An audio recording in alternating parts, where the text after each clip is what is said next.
ఒక్కసారి కొమ్మూరి గోల్డ్ కి కాల్ చేయండి. తాకట్లో ఉన్న మీ బంగారాన్ని విడిపించి మార్కెట్ ప్రైస్ కి వాళ్ళు కొనుక్కుని మిగతా డబ్బులు మీకు ఇచ్చేస్తారు. హాయ్, వెల్కమ్ టు మనం టీవీ.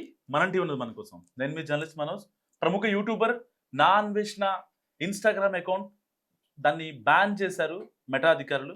సో నాకు ఒక అకౌంట్ పోయినా పర్లేదు, ఇంకో అకౌంట్ ఉంది అని మళ్ళీ కంబ్యాక్ ఇచ్చారు ఆయన. సో ఇలాంటి నేపథ్యంలో యూట్యూబ్ పైన కూడా ఫర్దర్గా ఈ యొక్క బ్యాన్ ఉండే అవకాశం ఉందని తెగ ప్రచారం జరుగుతుంది సోషల్ మీడియాలో. మరి నిజంగా ఒక రకంగా కరాటి కళ్యాణి ఈ కేసులో సఫలమయ్యారా, విఫలమయ్యారా మాట్లాడదాం. మరింత సమాచారం మా ప్రతినిధి చార్మి లైవ్లో సిద్ధంగా ఉన్నారు. చార్మి, చెప్పండి, అసలు ఒక రకంగా కరాటి కళ్యాణి సఫలమయ్యారని చెప్పుకోవచ్చా ఫస్ట్ స్టెప్లో? ఎస్, ఖచ్చితంగా మనోజ్. ఎందుకంటే కరాటే కళ్యాణి గారు కత్తర్ హిందూ. తను అసలు హిందూ విషయాలకు సంబంధించి ఇక్కడ ఎందుకు వస్తుంది అంటే ఆయన ఒక హిందూ అయ్యుండి ఇష్టం వచ్చినట్టు హిందూ దేవుళ్ళ మీద ఇష్టం వచ్చినట్టు మాట్లాడడము. అదే విధంగా ఆయన హిందూ అయ్యుండి సరే నువ్వు వేరే దేశాలకు వెళ్ళి జాబ్ చేసుకో, ఏమైనా చేసుకో, ఇండియాకు వచ్చి మాట్లాడడానికి చాతనవ్వని ఒక వ్యక్తి ఇతర దేశాలకు వెళ్ళి అప్రాక్సిమేట్లీ 84 కంట్రీలు తిరిగిన వ్యక్తి మరి కొంచెమైనా కూడా బేసిక్ సెన్స్ ఉండాలి కదా. ఇష్టం వచ్చినట్టు మాట్లాడడం. దాని తర్వాత ఆఖరికి ద్రౌపదీదేవిని, సీతాదేవిని వాళ్ళు అగ్గిలో నుంచి పుట్టారు. అప్పట్లో కాంట్రవర్సీ కూడా నడిచింది మనం అందరూ గుర్తుపెట్టుకుంటే, ఒకసారి గుర్తు తెచ్చుకుంటే సీతాదేవిని అదేవిధంగా ద్రౌపది గారి వాళ్ళిద్దరినీ కూడా మాట్లాడడం జరిగింది. ద్రౌపది అగ్గిలో నుంచి పుట్టింది, ఆయన అగ్గిలో చేయబెట్టమని చెప్పండి, పెట్టగలుగుతాడా? పెట్టలేడు కదా. మరి ఎందుకు అంత పెద్ద పెద్ద మాటలు? ఆఖరికి ఇవాళ కూడా ఇన్స్టాగ్రామ్ కి సంబంధించి మెటా సైడ్ నుంచి ఇన్స్టాగ్రామ్ అకౌంట్ ని సస్పెండ్ చేస్తే ఆయన బ్యాకప్ అకౌంట్ ఏదైతే ఉందో చాలా మంది మన వీడియో చూసారు. ఇంతకు ముందు మనం 2-3 వీడియోలు చేయడం జరిగింది. దానికి సంబంధించి నా వీడియో పంపించేసి ఏమని చెప్తున్నారు ఆ పొగరు తగ్గలేదనుకోవచ్చా? మొత్తం బత్తాయిలు ఎవరైతే నన్ను టార్గెట్ చేస్తున్నారో ఆ బత్తాయిలు మొత్తాన్ని నేను ఫోకస్ చేస్తా, తర్వాత తెలుస్తుంది మీకు. ఇప్పటికే చాలా మందిని వాళ్ళ యొక్క అరాచకాలు కావచ్చు, అక్రమాలు అన్ని బయట పెట్టానని చెప్పి మాట్లాడుతున్నారు. కొంతమంది యూట్యూబర్లకి ఐజూడ్ లాంటి వాళ్ళకి కావచ్చు, ఇలాంటి వాళ్ళు ఏదైతే బయట పెట్టిన వ్యవహారాలతో ఎవరైతే పర్సనల్ గా దాన్ని టార్గెట్ చేస్తారో వాళ్ళందరూ అరాచకాలను బయట పెడతానంటున్నారు. ఎంతవరకు వాస్తవం ఉండొచ్చు అంటారు? అసలు నిజం చెప్పాలంటే ఈ బెట్టింగ్ యాప్స్ ఏదైతే దానికి సంబంధించి మీరు అంటున్నారో దానికి సంబంధించి అసలు ఈయన ఏం చేసింది లేదు. ఈయన ప్రమోట్ చేసిన తర్వాత అంటే నిజానికి అప్పటికే బెట్టింగ్ యాప్స్ మీద అటు సిపి సజ్జనార్ గారు ఎన్నో వీడియోస్లో చెప్పారు, ఇలాంటివి ఇంకా కొనసాగిస్తే ఖచ్చితంగా మీ పైన సీరియస్ యాక్షన్ తీసుకుంటామని అప్పట్లో జరిగింది. అయితే జరిగిన తర్వాత కొద్ది రోజులకి ఈయన పెద్ద పోరాట యోధుడిలాగా బయటకు వచ్చి నేనే చేశాను, అంతా నేనే చేశాను అని చెప్పాడు. ఇక ఏజోడ్ కానివ్వండి, విఆర్ రాజనే కానివ్వండి, ఇలా అదేవిధంగా కొన్ని పెద్ద పెద్ద ఛానళ్ళ పైన కూడా ఆయన స్ట్రైకులు వేయడము, అదేవిధంగా ఆయనకు సంబంధించి వార్నింగులు ఇవ్వడం. అంటే పొగరు మాత్రం అసలు తగ్గలేదనే చెప్పాలి. ఇంకో విషయం ఏంటంటే నేను ఎందుకు తగ్గాలి, ఇప్పుడు ఒక వీడియో రిలీజ్ చేశాడు. అందులో ఏమంటున్నాడంటే ఒక చెయ్యి పోతేంది ఇంకో చెయ్యి ఉంది కదా, ఇప్పుడు రేపటి రోజు 2 చేతులు తీసేస్తే కాళ్ళతో నడుచుకుంటూ వెళ్తాను, ఆ తర్వాత కాళ్ళు కూడా తీసేస్తే మొత్తం పాక్కుంటూ వెళ్తాను, ఆఖరికి లాస్ట్కి నా తల తీసేస్తారు, దానికన్నా మించి ఏం చేయగలుగుతారు అని సంభాజీ మహారాజ్తో పోల్చుకుంటాడు. అసలు ఈ వ్యక్తికి బేసిక్ సెన్స్ లేదు. అండ్ మొరోలీ కరాటే కళ్యాణి గారు ఈ విషయంలో నిజంగానే తన స్టాండ్ తీసుకున్నారు కాబట్టే ఈరోజు ఆ వ్యక్తికి సంబంధించి ఆ ఒక అకౌంట్ బ్యాన్ అయింది. ఇక యూట్యూబ్ విషయానికి వస్తే యూట్యూబ్ అకౌంట్ కూడా తొందరలోనే బ్యాన్ అయ్యే అవకాశం ఉంది అని చెప్పేసి కూడా వస్తుంది. ఇంకొక బిగ్గెస్ట్ న్యూస్ ఏంటి అంటే గవర్నమెంట్ సైడ్ నుంచి, అంటే అఫీషియల్గా మెటాలో ఎవరో కంప్లైంట్ చేయడం ఇదంతా కాదు, డైరెక్ట్గా గవర్నమెంటే దీని మీద యాక్షన్ తీసుకోవడానికి చూస్తుంది. సో ఆయన అకౌంట్ మెటా ఏదో తనంతట తాను రిలీట్ చేసిన అకౌంట్ కాదు.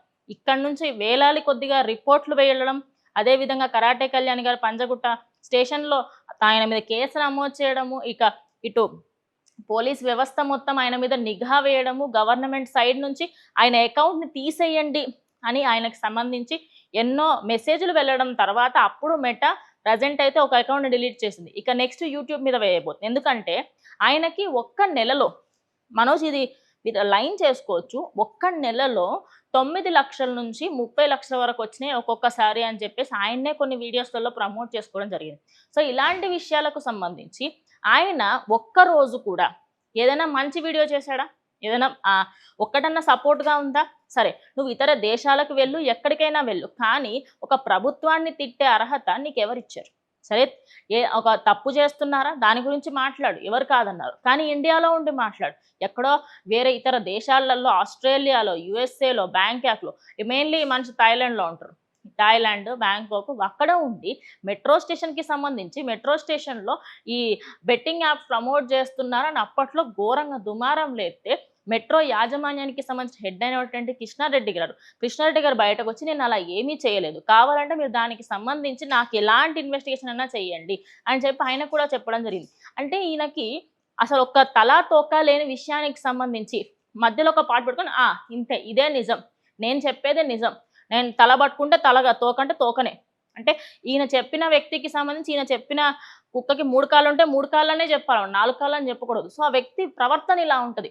అంటే ఒక పద్ధతి లేదు, పాడలేదు, నోటికి ఎంత వస్తే అంత, ఏమనంటే బత్తాయిలు అనే విధంగా అసభ్యకరమైన భాష, అశ్లీలకరంగా అమ్మాయిలని ఆ మాటలు ఎంత దారుణంగా ఉంటాయంటే అంత దారుణంగా ఉంటాయి. ఇంకోటి, ఈయన వ్యక్తిగత జీవితాలకి సంబంధించి ప్రతి ఒక్కటి సోషల్ మీడియాలో పెట్టడమే కాకుండా వేరే దేశాలలో ఉండిన చేసే వ్యాపారాలు, ఇంకోటి బెట్టింగ్ యాప్స్ నేను ఎప్పుడు ప్రమోట్ చేయాలి అంటున్నారు, చేశారు.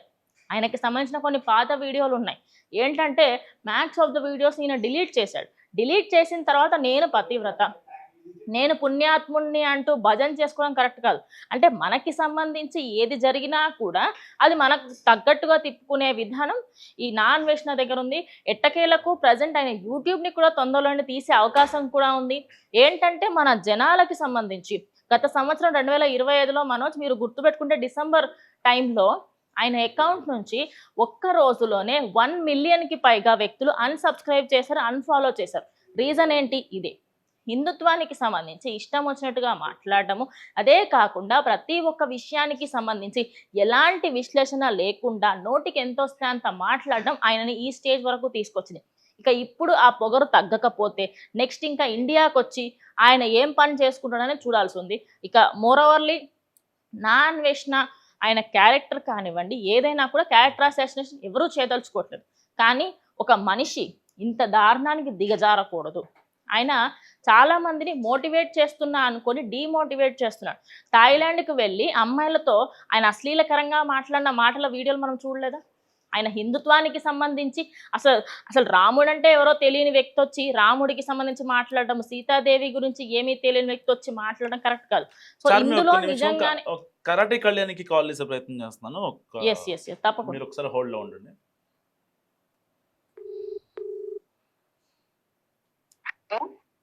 మేడం, నేను జర్నలిస్ట్ మనోజ్ మాట్లాడుతున్నాను, మనం టీవీ నుంచి.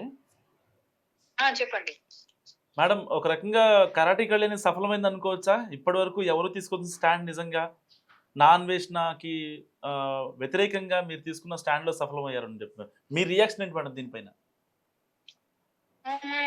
అంటే నాకు అర్థం కాదు, మీరు ఫస్ట్ మాట్లాడుతున్నది లైవ్ లో ఉన్నారా, మామూలుగా మాట్లాడుతున్నారు? లైవ్ లో ఉన్నా. లైవ్ లో ఉన్నారా? అంటే మళ్ళీ రివోక్ అయింది కదా వాడిది, చూసారా? అవును, అంటే ఆల్రెడీ 2 అకౌంట్స్ ఉన్నాయి, ఒక అకౌంట్ అయితే పోయింది కదా. పోలేదు, మళ్ళీ వచ్చేసింది. మళ్ళీ వచ్చిందా?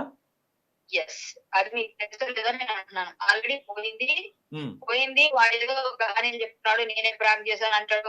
అవన్నీ పక్కన పెట్టండి, మేమైతే ఇచ్చాం కంప్లైంట్, ఆల్రెడీ వెళ్ళింది. అదే మీరైతే ఎక్కడ గివ్ అప్ చేయకుండా స్టాండ్ ఉన్నారు కదా. నేను గివ్ అప్ ఇవ్వను, గివ్ అప్ చెయ్యను, ఎట్టి పరిస్థితుల్లో నా స్టాండ్ నాదే. నేను వాడివన్నీ కూడా ఇప్పటికి కూడా చెప్తున్నా, ఇంకా ఎక్కువ గట్టిగా యూట్యూబ్ మీద మూవిస్తాను. వాడికి ఏమి నిజంగానే వాడే ప్రాంక్ చేస్తుంటే ఉదయం ఆ వీడియో పెట్టగా అవును, మరి దాన్ని బట్టి మనకు అర్థమవుతుంది అదంతా ఉట్టి మాటలు చెప్తున్నాడు.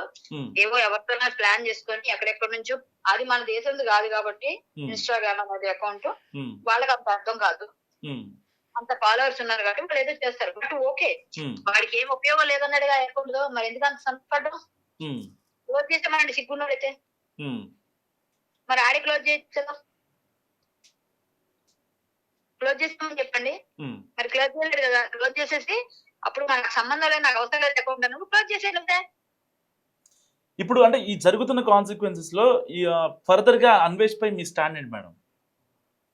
వాడి ముందు చెప్పింది ఏదైతే చెప్పాను అదే ఇప్పుడు కూడా స్టాండ్, ఎప్పుడు మారదు స్టాండ్. వాడి అకౌంట్స్ అన్ని ఫ్రీజ్ అవుతాయి, వాడు ఏవేవి అకౌంట్ ఉన్నాయో సోషల్ మీడియా అకౌంట్లు అన్ని డియాక్టివేట్ అవ్వాలి.